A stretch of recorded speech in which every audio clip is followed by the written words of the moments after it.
जब तक है ये धरती गगन, भूल सकता जग नहीं।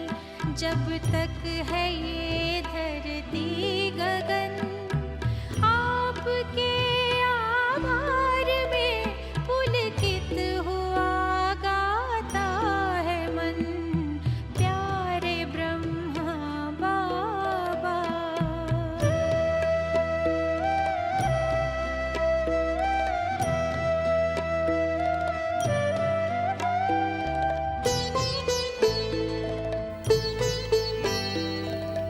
ഓം ശാന്തി.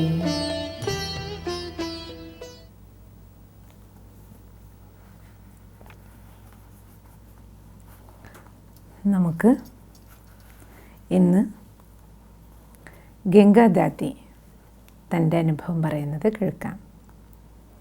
ബ്രഹ്മകുമാരി ഗംഗാജി തൻ്റെ ആദ്യത്തെ ട്രെയിൻ യാത്രയെപ്പറ്റി ഇങ്ങനെ പറയുകയാണ്. മധുബൻ എന്നുള്ള പുറത്തേക്ക് സേവാർത്ഥമുള്ള ആദ്യത്തെ യാത്ര. ട്രെയിനിലിരുന്ന എൻ്റെ എല്ലാ ഓർമ്മകളും ബാബയിലേക്കാണ് ഓടിയെത്തിയത്.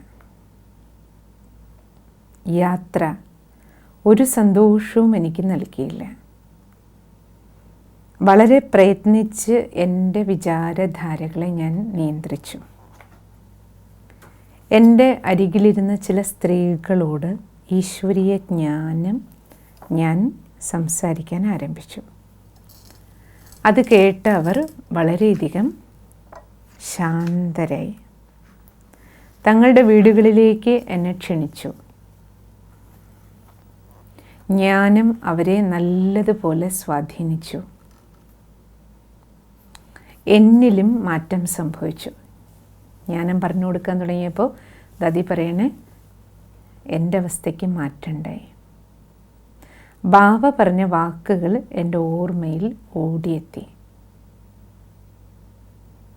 നിങ്ങൾ ഈശ്വരീയ ജ്ഞാനം മറ്റാളുകൾക്ക് പറഞ്ഞു കൊടുക്കുമ്പോൾ നിങ്ങൾക്ക് സ്വയം സന്തോഷം അനുഭവമാകും. എല്ലാവരും ബഹുമാനത്തോടെ നിങ്ങളെ നോക്കും. ബാബയുടെ കാര്യം പറയുമ്പോൾ പറഞ്ഞു കൊടുക്കുന്നവർക്ക് സന്തോഷമുണ്ടാവും, കേൾക്കുന്നവർക്കും സന്തോഷമുണ്ടാവും. മാത്രമല്ല, ആര് ഈ അത്ഭുതകരമായ ഭഗവത് ജ്ഞാനം കേൾക്കുന്നു, ബാബ പറയും, നിങ്ങൾ ജ്ഞാനം പ്രദാനം ചെയ്യുന്ന നിങ്ങളെ ബഹുമാനത്തോടെ അവർ നോക്കും. കുറച്ച് നാളുകൾക്ക് ശേഷം ബ്രഹ്മകുമാരി മനോഹർ ഇന്ദ്രാജിയുടെ ബന്ധുക്കളുടെ വീട്ടിൽ ഞാൻ താമസിക്കാനിടയായി. മനോഹർ ദാദിയുടെ ബന്ധുക്കളുടെ വീട്ടിൽ ഡൽഹിയിൽ.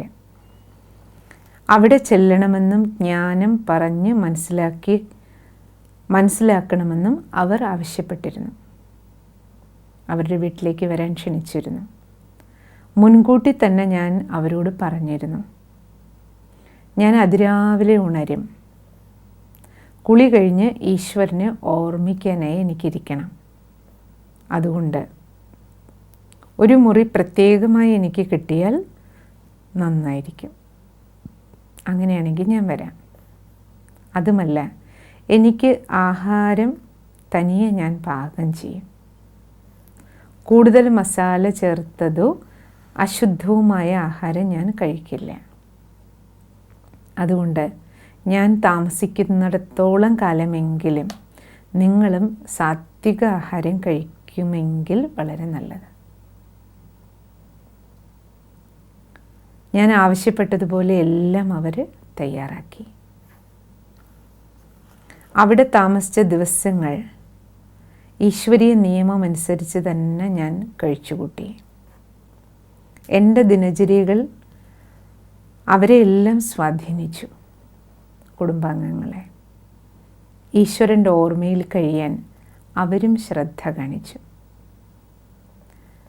ആഹാരം കഴിക്കുന്നതിന് മുൻപ് അത് ഈശ്വരന് സമർപ്പിക്കാനും അവർ പഠിച്ചു. ബാബയ്ക്ക് ഭോഗ് വയ്ക്കാൻ തുടങ്ങി. അവരും സമർപ്പിച്ച് കഴിക്കാൻ തുടങ്ങി. പവിത്രമായിരിക്കാനുള്ള പല വഴികളും അങ്ങനെ ഞാൻ അവർക്ക് കാണിച്ചു കൊടുത്തു. എല്ലാം അവർക്ക് ഇഷ്ടമായി. പക്ഷേ എന്നേക്കുമായി ജീവിതകാലം മുഴുവൻ ഈ വക കാര്യങ്ങൾ എങ്ങനെ പ്രായോഗിക ജീവിതത്തിൽ അനുവർത്തിക്കാൻ കഴിയും എന്ന് നമുക്കിതുപോലെ ചെയ്യാൻ പറ്റുമോ? അതായിരുന്നു അവർക്ക് പ്രയാസമായി തോന്നിയത്. പണ്ഡിറ്റ് ജവഹർലാൽ നെഹ്റുവിനെയും ഇന്ദിരാഗാന്ധിയെയും സന്ദർശിക്കണമെന്ന എൻ്റെ ആഗ്രഹത്തെ വീട്ടിൽ താമസിക്കുമ്പോൾ ഞാൻ അവരെ അറിയിച്ചു. എനിക്ക് പ്രധാനമന്ത്രിയെയും കാണണം, മകളെയും കാണണം. ഇത് കേട്ട് അവർ ചിരിച്ചു. നിങ്ങൾക്ക് എങ്ങനെ നെഹ്റുവിനെ സന്ദർശിക്കാനാകും? വളരെ പ്രധാനപ്പെട്ട കാര്യങ്ങൾക്ക് മാത്രമേ അദ്ദേഹം സന്ദർശന സമയം അനുവദിക്കാറുള്ളൂ. അല്ലാതെ ആരെയും അദ്ദേഹം സ്വീകരിക്കാറില്ല.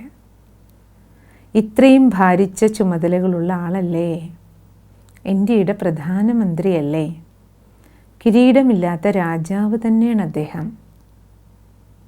ഇങ്ങനെ ഓരോരുത്തർക്കും കാണാൻ സമയം അനുവദിച്ചുകൊണ്ടിരുന്നാൽ എപ്പോഴാണ് അദ്ദേഹത്തിന് സ്വന്തം ജോലികൾ ചെയ്യാൻ സമയം കിട്ടുക?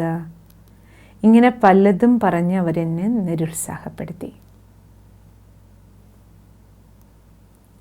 ഞാൻ ആദ്യമായാണ് ഡൽഹിയിലെത്തിയത്.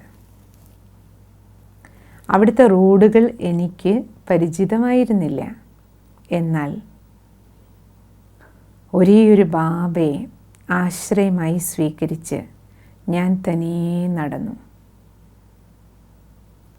നെഹ്റുവിന് പാരിതോഷികമായി നൽകാൻ ഒരു ഗ്രാമഫോൺ റെക്കോർഡും ഈശ്വരീയ ജ്ഞാനമടങ്ങിയ ചില ബുക്കുകളും ബാബ എന്നെ ഏൽപ്പിച്ചിരുന്നു.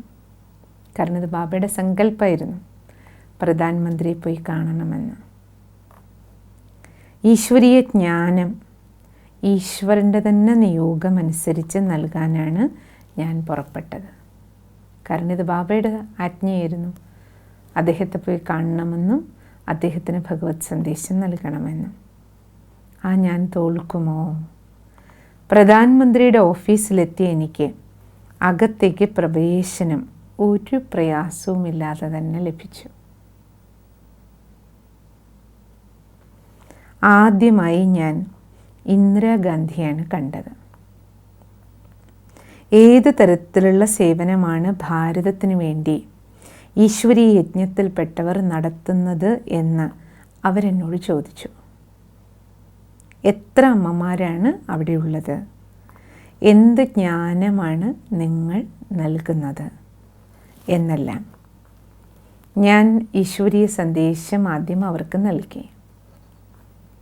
മൗണ്ട് അബു സന്ദർശിക്കാനുള്ള ക്ഷണവും കൊടുത്തു. അതിനുശേഷം നെഹ്റുവിനെ കണ്ടു. റെക്കോർഡും പുസ്തകങ്ങളും അദ്ദേഹത്തിന് നൽകി.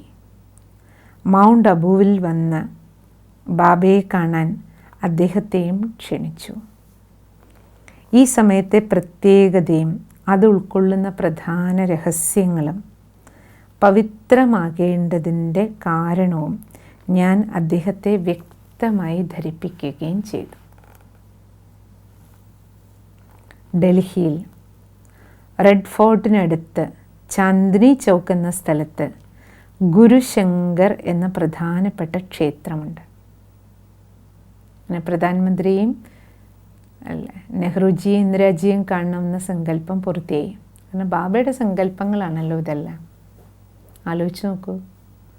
ആ സമയത്ത് ദാദി ഒറ്റയ്ക്ക് പോയി കണ്ടു, എല്ലാവരും നിരുത്സാഹപ്പെടുത്തിയിട്ടും. കാരണം ബാബ കൂടെ ഉണ്ടായിരുന്നല്ലോ. ഇനി റെഡ് ഫോർട്ടിനടുത്ത് ചാന്ദിനി ചൗക്ക് എന്ന സ്ഥലത്ത് ഗുരുശങ്കർ എന്ന പ്രധാനപ്പെട്ട ക്ഷേത്രമുണ്ട്. 2-3 പ്രഭാഷണങ്ങൾ ഞാൻ ആ ക്ഷേത്രത്തിൽ ചെയ്തു. ആ ക്ഷേത്ര ഭാരവാഹികൾക്ക് എനിക്ക് പ്രത്യേകമായ ഒരു മുറി ഒരുക്കി തരികയും അവിടെ വെച്ച് വളരെയധികം ആളുകളെ സ്വീകരിച്ച് അവരുമായി ജ്ഞാനം ചർച്ച ചെയ്യാനുള്ള അവസരം ഒരുക്കി തരികയും ചെയ്തു. ക്ഷേത്രക്കാർ അവരെ ഞാൻ ധ്യാനം പരിശീലിപ്പിച്ചു. ബാബ ആ സമയം അവർക്ക് അസാധാരണമായ അനുഭവങ്ങൾ നൽകി. മെഡിറ്റേഷനിൽ ഇങ്ങനെ അനുഭവങ്ങൾ ലഭിച്ച മാതാക്കൾ വീടുകളിൽ പോയി ബന്ധുക്കളോടെല്ലാം പറഞ്ഞു. എന്നാൽ ബന്ധുക്കൾ അവരെ കളിയാക്കി ചിരിച്ചു. നിങ്ങൾ വെറും വിഡ്ഢികൾ തന്നെയാണ്. ഈശ്വരീയ സാക്ഷാത്കാരം കിട്ടുക വെറും നിസാര കാര്യമാണോ? എന്താ നിങ്ങളുടെ വിചാരം?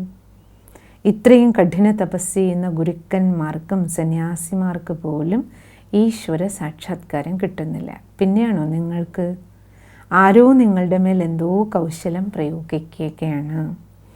ഇങ്ങനെയെല്ലാം പറഞ്ഞ് ആ മാതാക്കളെ നിരുത്സാഹപ്പെടുത്തി.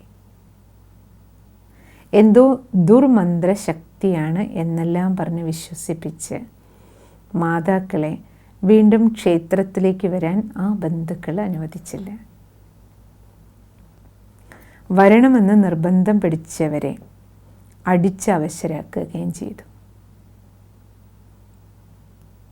ചിലരുടെ ഭർത്താക്കന്മാർ ഇവിടെ എന്ത് മന്ത്രമാണ് പ്രയോഗിക്കുന്നതെന്നറിയാൻ സ്വയം അവർ വന്നു. എന്നാൽ ആ പരിസരം മുഴുവൻ വ്യാപിച്ചു നിന്ന ശാന്തിയുടെയും സമാധാനത്തിൻ്റെയും തരംഗങ്ങൾ അവരിലും നിറഞ്ഞു. പരീക്ഷണത്തിനായി പുരുഷന്മാർ വന്നപ്പോൾ അവർക്ക് നല്ല അനുഭവങ്ങൾ കിട്ടി. അവരിലും മാറ്റം സംഭവിച്ചു. ബ്രഹ്മകുമാരിമാരെ പറ്റിയുള്ള ഉന്നതമായ മനോവിചാരങ്ങളുമായിട്ടാണ് അവർ സ്വന്തം വീടുകളിലേക്ക് തിരിച്ചുപോയത്. വന്ന് അനുഭവം നേടാത്തവർ സ്വന്തം അഭിപ്രായങ്ങളുമായി വീടുകളിൽ തന്നെ ഇരുന്നു. വന്നവർക്ക് നല്ല അനുഭവം കിട്ടി. വരാത്തവർ അവരവരുടെ വിചാരങ്ങളും കൊണ്ട് വീടുകളിലിരുന്നു. 2 മാസത്തോളം ആ ക്ഷേത്രത്തിൽ ഞാൻ താമസിച്ചു. സത്സംഗങ്ങൾക്ക് വന്നുകൊണ്ടിരുന്നവരുടെ എണ്ണം ദിവസം പ്രതി വർദ്ധിച്ചു. അമ്പലത്തിലെ പൂജാരിമാർ ഈ ധ്യാനം കൂടുതലായി ആൾക്കാരെ ആകർഷിക്കുന്നെന്ന് പൂജാരിമാർക്ക് മനസ്സിലായി. ഇങ്ങനെയായാൽ അവരുടെ പണി പോകുമെന്നും അവർ ഭയപ്പെട്ടു.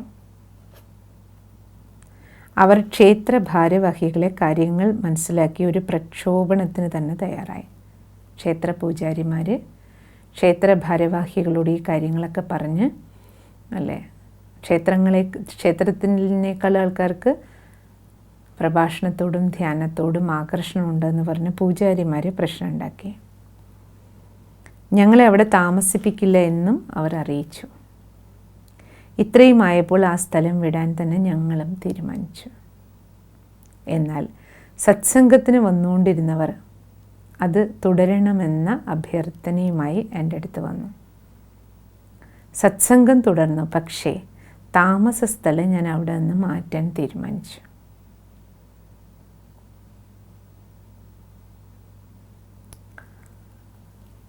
അടുത്തത് ശാന്തി സമ്മേളനത്തിലെ അശാന്തി. ലോകസമാധാനത്തെ പുരസ്കരിച്ച് ഇനി ദാദി മറ്റൊരു സംഭവത്തെക്കുറിച്ച് പറയണം.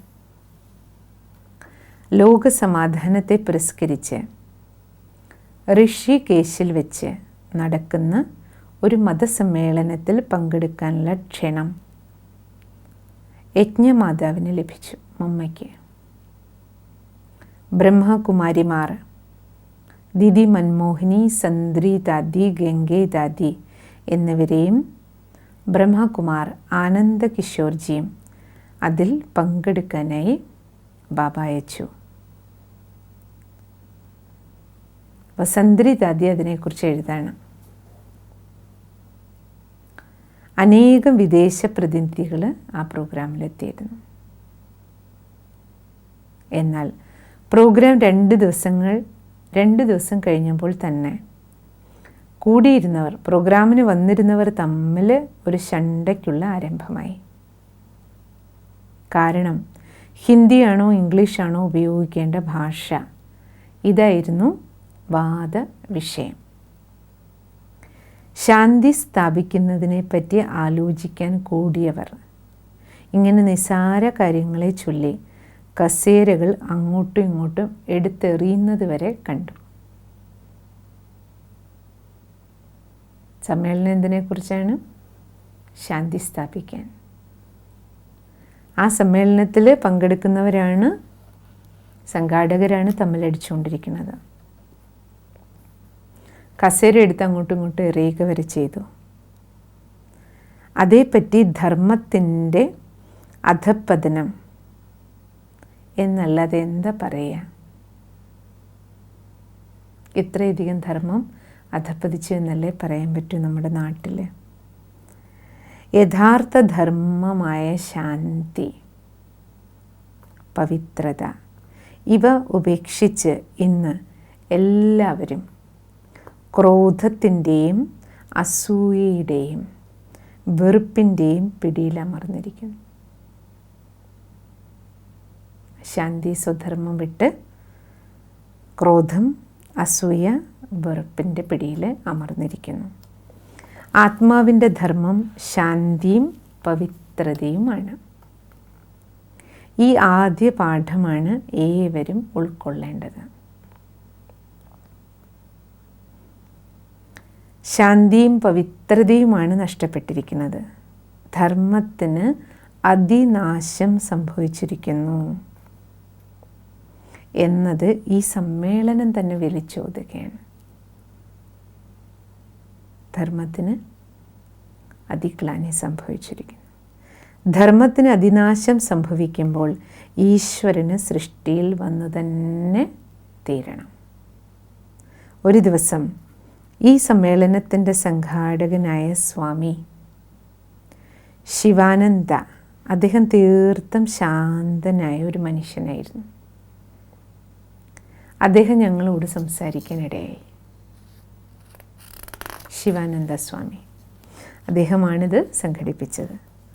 യജ്ഞപിതാവിൻ്റെ, ബ്രഹ്മബാബയുടെ ആരോഗ്യത്തെപ്പറ്റി അദ്ദേഹം അന്വേഷിച്ചു. ഇത്രയും മാതാക്കളെ പവിത്രതയിലേക്ക് ഉയർത്തിയിരിക്കുന്ന അദ്ദേഹം തീർച്ചയായും അത്ഭുതങ്ങൾ പ്രവർത്തിക്കുകയാണ് എന്ന് സ്വാമി പറഞ്ഞു. തുടർന്ന് അദ്ദേഹം ചോദിച്ചു, ആബുവിൽ നിങ്ങൾ തമ്മിൽ കലഹിക്കാറുണ്ടോ? ഇല്ല എന്ന് ഞാൻ ഉത്തരം നൽകി. ഞങ്ങൾ ആത്മാക്കളായി തമ്മിൽ കാണാൻ പഠിച്ചവരാണ്. ക്ഷമയും സഹിഷ്ണുതയും പരിശീലിക്കുന്നവരാണ്. എല്ലാവരുടെയും ഗുണങ്ങൾ മാത്രമാണ് ഞങ്ങൾ കാണുക, അവഗുണങ്ങളില്ല, അവഗുണങ്ങൾ കാണാറില്ല. എല്ലാറ്റിൽ നിന്നും വിട്ട് എന്നാൽ ആത്മീയ സ്നേഹം നിറഞ്ഞ ഒരു ജീവിതമാണ് ഞങ്ങൾ നയിക്കുന്നത്. അതുകൊണ്ട് ഞങ്ങൾ തമ്മിൽ കലഹിക്കാറില്ല. ഇത് കേട്ട് സ്വാമിജി പറഞ്ഞു, അത്ഭുതം തോന്നുന്നു. ആത്മീയ ഉന്നതിക്ക് വേണ്ടി സ്ത്രീകളെ സംഘടിപ്പിക്കാൻ ഞാനും വളരെയധികം ശ്രമിച്ചിരുന്നു. പക്ഷേ ഞാൻ വിജയിച്ചില്ല. ഓരോ തവണയും ആ മാതാക്കൾ തമ്മിൽ കലഹിച്ചുകൊണ്ടിരുന്നു. എന്നാൽ 14 വർഷം 300-ലധികം മാതാക്കളും പെൺകുട്ടികളുമായി യാതൊരു വഴക്കുമില്ലാതെ നിങ്ങൾ കഴിയുന്നു എന്ന് കേൾക്കുന്നത് വിശിഷ്ടമായി എടുത്തു പറയത്തക്ക കാര്യം തന്നെയാണ്. ദാദിയോട് പറയൂ, എനിക്കും കുറച്ച് മാതാക്കളെ അയച്ചു തരാൻ. അവരിൽ കൂടി എനിക്കും ക്ലാസ്സുകൾ നടത്താമല്ലോ. ഇത് കേട്ട ഞാൻ പറഞ്ഞു, ഞങ്ങളുടെ പ്രവർത്തനങ്ങളുടെ സാരഥ്യം വഹിക്കുന്നത് ശിവഭഗവാൻ തന്നെയാണ്. ദാദാ ഒരു ഇടനിലക്കാരൻ മാത്രമാണ്. ഈശ്വരനല്ലാതെ വേറെ ആർക്കും തന്നെ ഞങ്ങളുടെ ജീവിതം ഇത്രയും ഉയർന്നതും മഹനീയത നിറഞ്ഞതുമാക്കാൻ കഴിയില്ല. ഞങ്ങളെ നയിച്ചുകൊണ്ടിരിക്കുന്നത് ശിവഭഗവാനാണെന്നും ബാബയ്ക്കേ ഞങ്ങളെ ഇങ്ങനെ നയിക്കാൻ കഴിയുള്ളൂ എന്നും പറഞ്ഞു. ഈ സമയം ഡൽഹിയിലും സേവനം വളരെയധികം പുരോഗമിച്ചിരുന്നു. വലിയൊരു സത്സംഗം അവിടെ നടന്നുകൊണ്ടിരുന്നു. എന്നാൽ ആർക്കും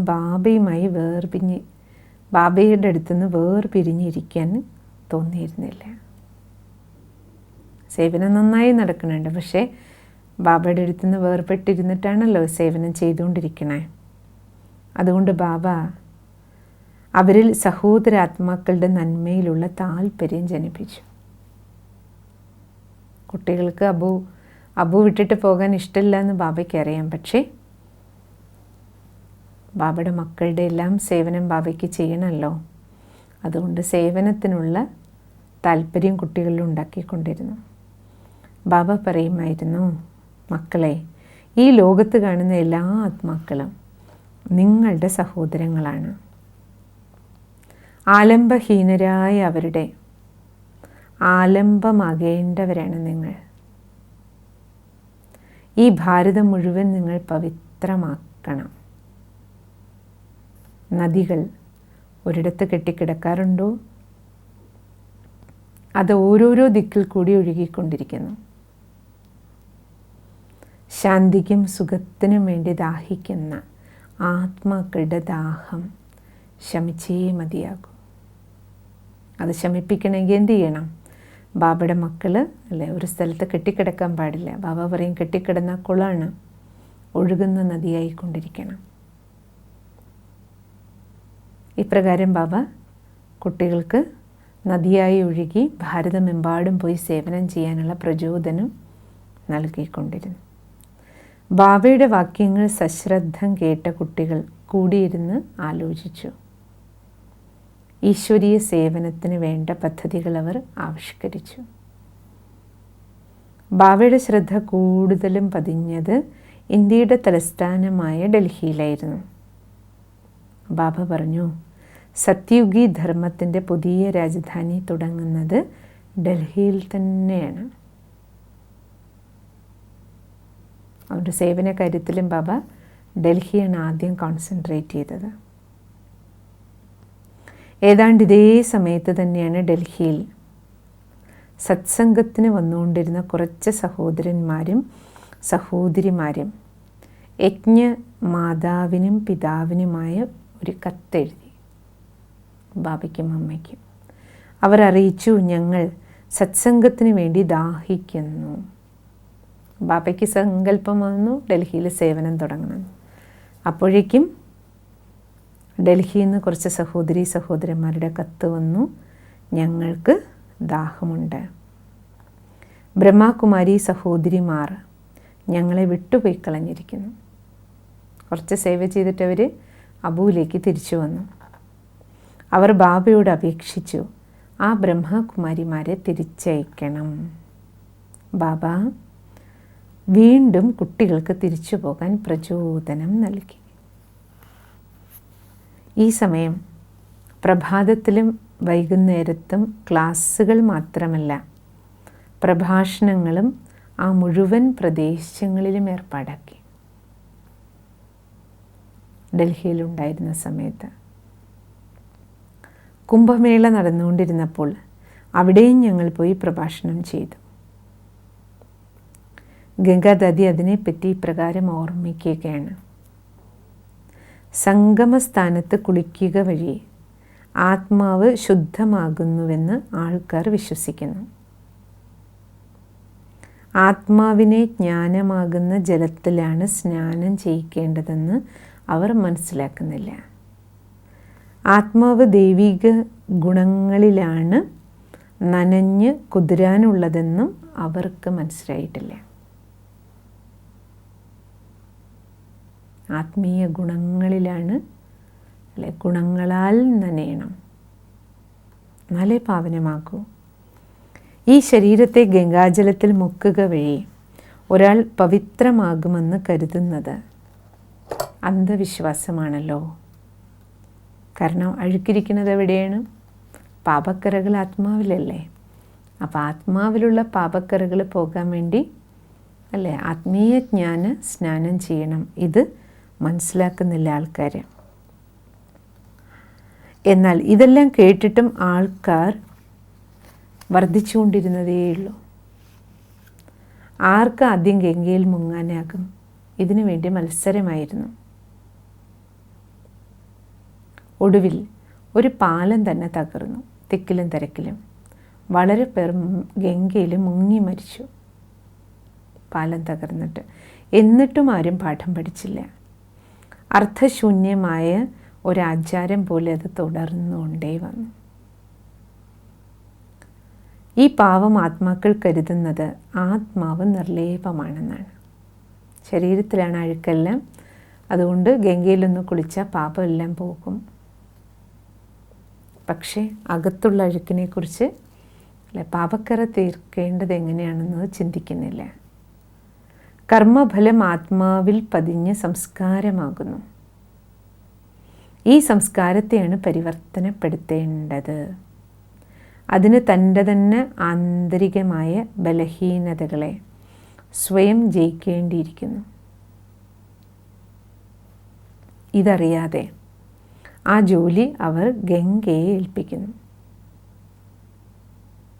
സ്വന്തം പാപക്കറകളാൽ ആത്മാവിലുണ്ടായ ബലഹീനതകൾ, തൻ്റെ ഉള്ളിലെ ദൗർബല്യങ്ങളെയാണ് ജയിക്കേണ്ടത്.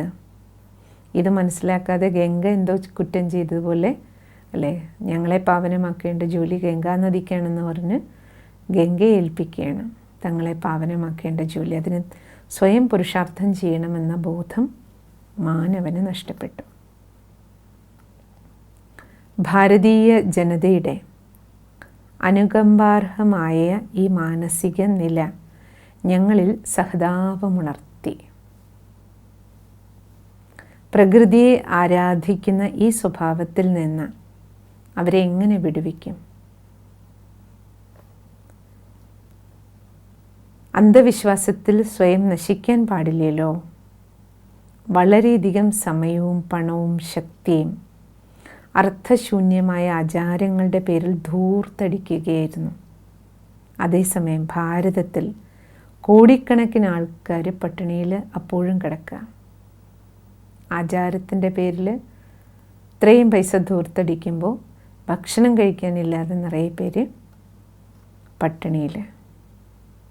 ഈ സ്വതന്ത്ര ഇന്ത്യയും കുംഭമേളകൾ നടത്തുന്നത് പ്രോത്സാഹിപ്പിക്കുന്നു. കാരണം തീവണ്ടി സർവീസും തീർത്ഥാടക നികുതികളും ഗവൺമെൻറ്റിൻ്റെ സാമ്പത്തിക നില വർദ്ധിപ്പിക്കുന്നു. ആർക്കും യാതൊന്നും മനസ്സിലാകുന്നില്ല. സാധാരണ ജനതയുടെ സേവനം നടത്തുക എന്നതിൻ്റെ പ്രാധാന്യം ഞങ്ങൾക്ക് തികച്ചും ബോധ്യമായി. അവരെ ഉണർത്താൻ വേറെ ആരും തന്നെയില്ല. സാധാരണ ജനങ്ങളെ ബോധവാന്മാരാക്കണം, ജ്ഞാനം കൊടുത്ത് ബോധവാന്മാരാക്കണം. അത് നമ്മൾ തന്നെ വിചാരിച്ചാലേ നടക്കുള്ളൂ. ഭഗവാൻ തന്ന ഈ ജ്ഞാനം എല്ലാവരുടെ അടുത്ത് കൊണ്ടുപോയി കൊടുത്ത് ജനങ്ങളെ ജ്ഞാനത്താൽ പ്രബുദ്ധരാക്കണമെന്ന് തതി പറയണം. അപ്പോഴെനിക്ക് ബോധ്യമായി. ധർമ്മസ്ഥാപനങ്ങൾ കച്ചവട സ്ഥാപനങ്ങളായി മാറുന്നു.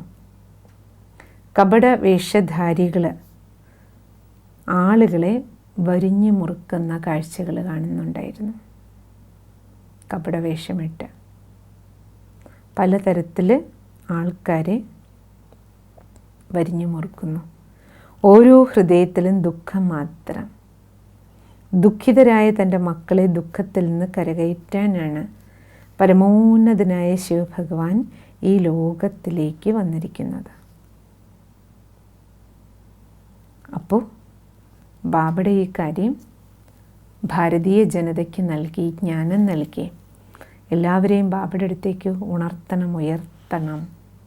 ആ ഒരു ലക്ഷ്യബോധം തങ്ങൾക്ക് ഉണ്ടായി എന്ന് പറയണത് ആദിമാർ.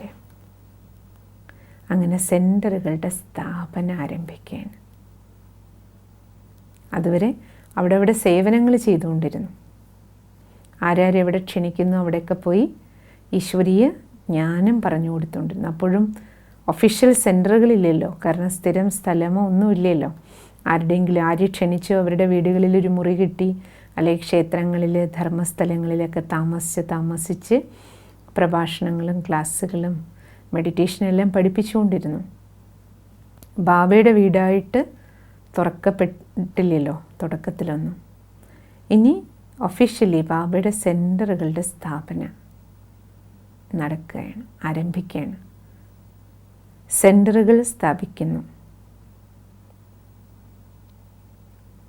ബാബയുടെ സെൻറ്ററുകളുടെ സ്ഥാപനം എങ്ങനെയാണ് തുടങ്ങിയത്, എവിടെ നിന്നാണ്? ഡൽഹിയിലാണല്ലോ സ്ഥാപനയുടെ കാര്യം നടക്കുന്നത്.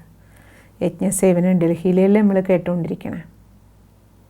അപ്പം ഡൽഹിയിലെ ആദ്യത്തെ സെൻറ്റർ എവിടെ സ്ഥാപിക്കപ്പെട്ടു അല്ലേ, അതിനെക്കുറിച്ച് നമുക്ക് നാളെ കേൾക്കാം. ഓം ശാന്തി.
जब तक है ये धरती गगन, भूल सकता जग नहीं। जब तक है ये धरती